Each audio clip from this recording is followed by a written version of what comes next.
And for the last one, kind of a bluesy Leslie cabinet vibe going on. So I've got a dumble amp model going and a Leslie simulation.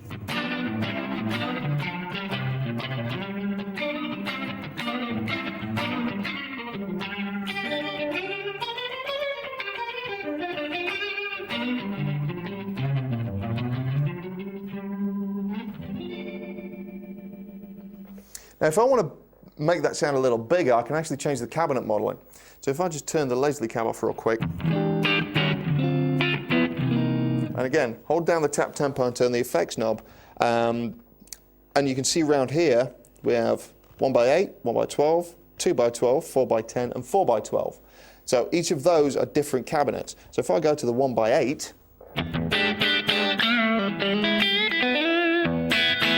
kind of a small boxy kind of tone.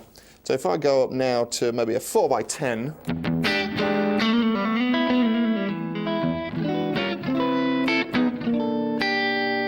bigger tone, and then even up to the 4x12s.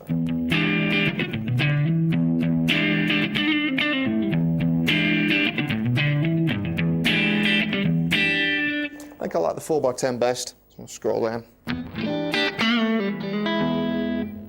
And then go to the rotary, just there. Tap the tempo that you want.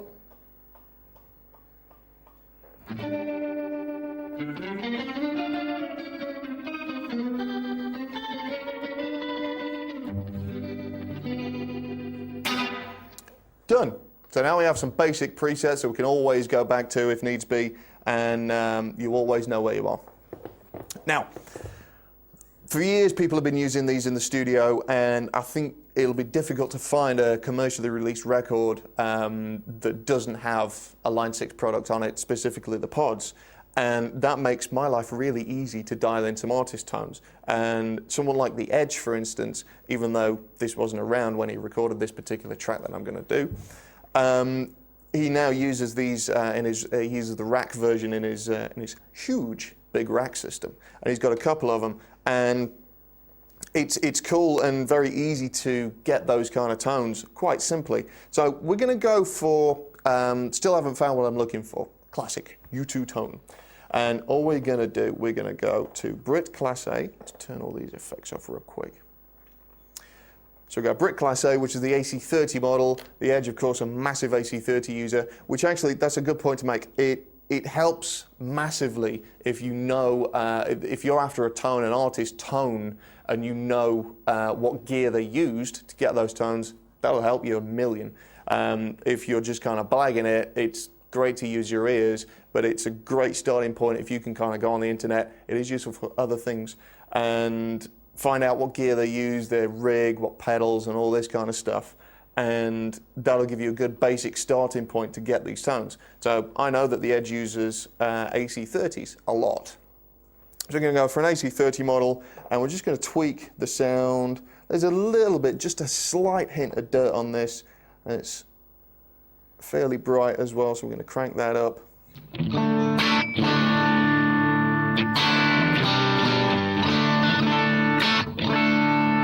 A little bit dirty.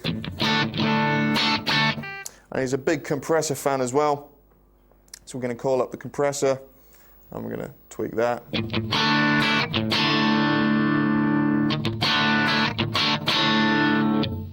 Okay, and then we want, you can hear that's a little hissy, so again, we'll just bung the noise gate on there real quick.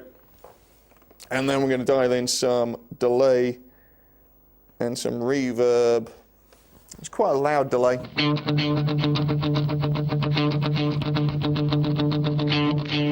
And again, a big, huge reverb. Something about 80s guitarists and reverb. Tempo's about right.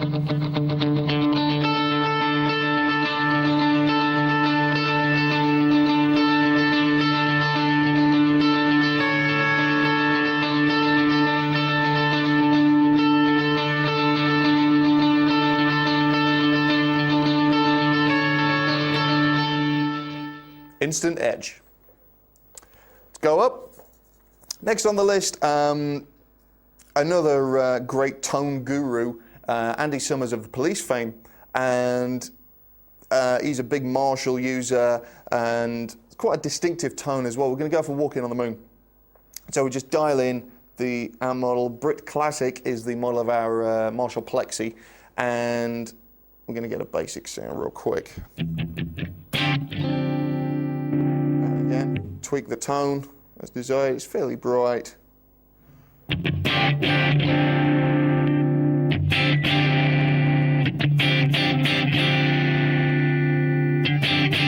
Again, just a little hint of dirt on there. And again, we're going to dial in some chorus and a bit of reverb. And some delay.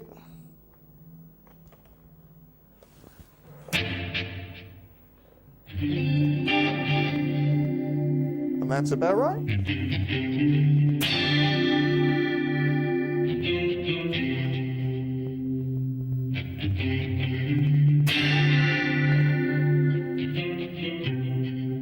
And yes, I was playing the bass line as well. It's talent right there. Moving on. Okay. Next up, probably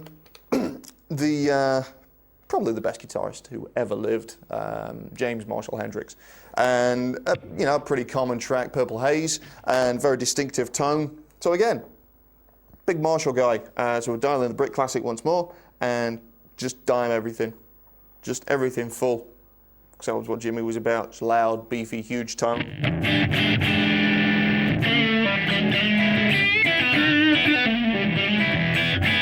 This huge, big, fuzzy monster tone, and you got something like that.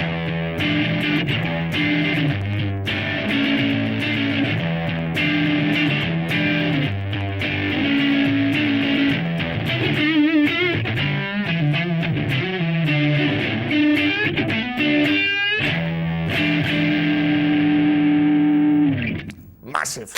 Speaking of massive, Carlos Santana, again, very distinctive tone, very hard to get tone.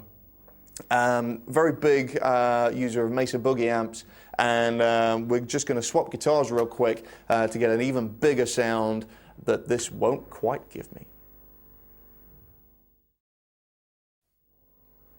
Okay, so we have a bigger sounding guitar on now, and as I said, Carlos Santana is a big Mesa Boogie fan, one of the first users, and he gets this massive, thick, beefy tone. So we're going to call up the closest model to the amp that he uses on here, which on here we're going to use the Boogie Mark II C Plus model, which is just about there, the tap tempo on the Brit Classic model, and that'll give you that. And we're going to dial in the EQ. It's quite a kind of heavy sound, so plenty of drive, plenty of bass, little middle, and roll the treble off slightly.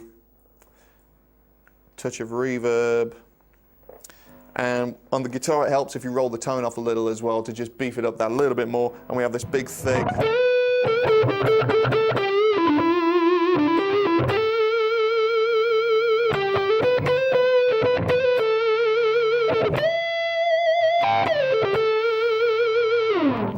Big, thick, warm, fat, beefy tone. And that's a bit of Carlos for you. Now, everyone gets angry. You need to rock out. You need to be real nasty sounding. And probably one of the nastiest, in a good way, tones is Zakk Wylde. So we're going to go for the No More Tears kind of tone. Huge, big distortion sound with a bit of chorus on there. And we're going to dial up one of his big amps, the Brit High Gain model, which is the JCM 800 model. And dial in the tone, again, quite a lot of bass, fair amount of middle, treble about there, and fairly loud. And again, through the magic of tuning.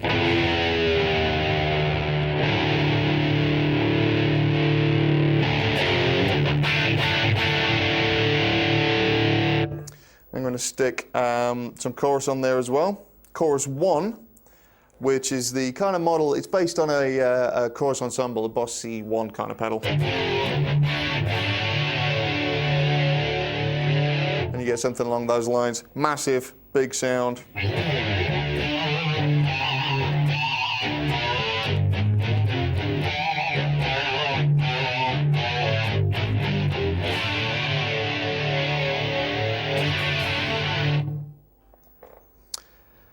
Now we're going to keep in the rock vein, and we're going to do some kind of modern beefy rock. This is a Linkin Park thing, the track One Step Closer, fairly generic Linkin Park guitar tone. And again, we're going to go for the boogie model. So we'll just select that real quick, crank the drive all the way up, bass, it's a massive sound, quite a lot of mid, and a decent amount of treble, channel volume kind of loud, and a little bit of reverb, just as an ambient thing.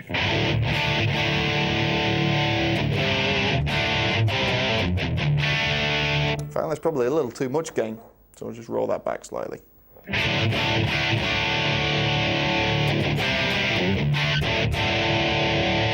Cool, and it goes something along the lines of...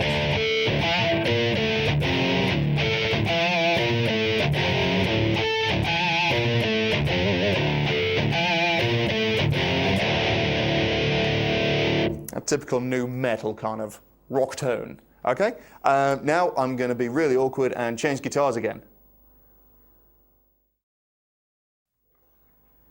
Okay, so we're going to now call up kind of a Brian Setzer tone, that nice rockabilly breaking up dirty tone.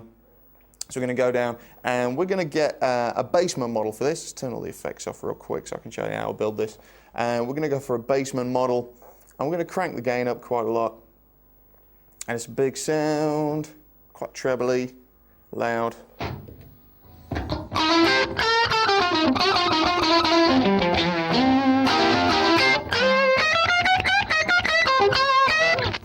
So that's a basis of the tone, and we want a little bit of delay on there, so we're just going to select the delay, and it's more of a slapback than anything.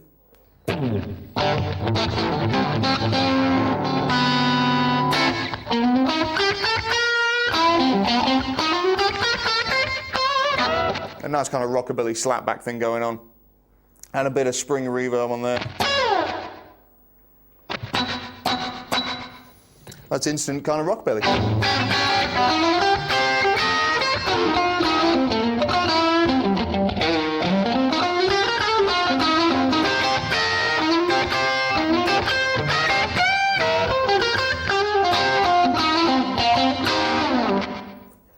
Easy as that. Save that real quick. And last up, we're going to call up a Dire Straits tone, the Sultans of Swing. Again, very distinctive tone. You can use it for a lot of cool things as well. So we're going to call up a Fender Twin. So we're going to hold the tap tempo and go to the black panel model, which is the Fender Twin model, hidden underneath there, and dial in the actual kind of basic tone without the chorus even. Kind of a scooped. We want some compression on there.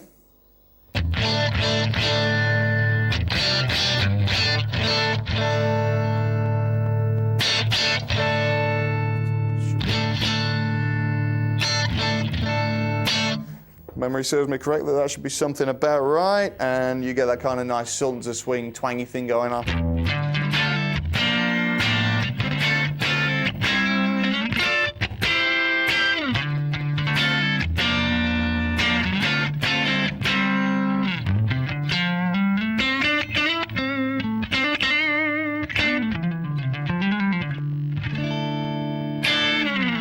I'll learn it one day. And that pretty much concludes Pod 2. The controls in the middle that I didn't go through, by the way, you have a manual button, which basically means that you go into a manual mode. So if you're scared about overwriting patches that you've already programmed in, you can just hit that and you could start completely from scratch. And if you don't want to store that sound, you don't need to. The MIDI button, that kind of controls all the MIDI side of stuff, so you're into the whole MIDI switching things with sequencers or keyboards or whatever, then you're going to be able to change the channels through there. The save button you know, the tap tempo you know, the noise gate you know, and we have a very cool tuner in there, which you can set. It's fully chromatic, and you can set to various levels of tuning capabilities, and it's pretty accurate. And that's Pod 2. Thank you very much. We're going to move on now and go through Pod XT.